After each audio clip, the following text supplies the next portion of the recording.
महानगर में आज प्रमुख इमाम मौलाना उमेर इलियासी राष्ट्रीय अध्यक्ष ऑल इंडिया इमाम काउंसिल दिल्ली के जामा का लुधियाना पहुंचने पर स्वागत किया गया। इस मौके पर इमाम उमेर इलियासी ने जुमा की नमाज में पत्रकारों को संबोधित करते हुए शाही इमाम पंजाब मौलाना हबीब उर रहमान सानी और मौलाना उमेर इलियासी ने संयुक्त रूप से कहा कि भारतीय सेना की ओर से पीओके में की गई सर्जिकल स्ट्राइक को सही ठहराते हुए इसे राष्ट्रीय सुरक्षा में एक बड़ा कदम बताया है। उन्होंने कहा कि ऐसे सर्जिकल स्ट्राइक्स होती रहनी चाहिए और पाकिस्तान को अधमरा नहीं छोड़ना चाहिए। ऐसे समय में सभी भारतीय एकजुट हैं और पाकिस्तान की ओछी हरकतों का मुंह तोड़ जवाब देने को तैयार हैं।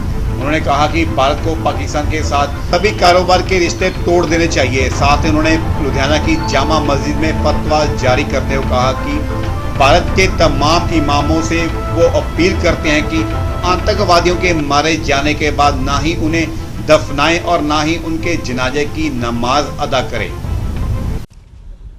देखिए, देर आए दुरुस्त आए, बहुत अच्छी बात है। चूंकि बहुत बर्दाश्त का मादा और बर्दाश्त करते करते बहुत ज्यादा वक्त हो गया था।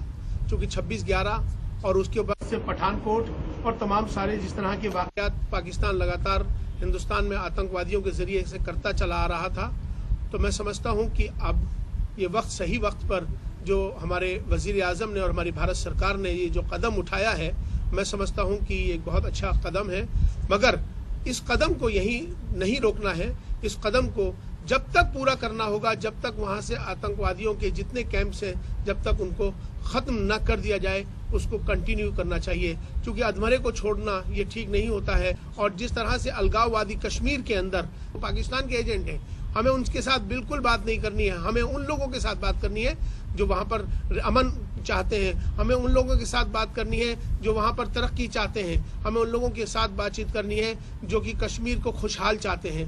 हमने कहा है कि उनको हमारे यहाँ हिंदुस्तान के अंदर जगह नहीं दी जाएगी उनको दफनाने के लिए। इससे ज्यादा बड़ी और क्या बात हो सकती है। ये भारत ने हमेशा से बड़कपन दिखाया है और भारत ने हमेशा से अपने पड़ोसियों के साथ अच्छे रिश्ते कायम किए हैं।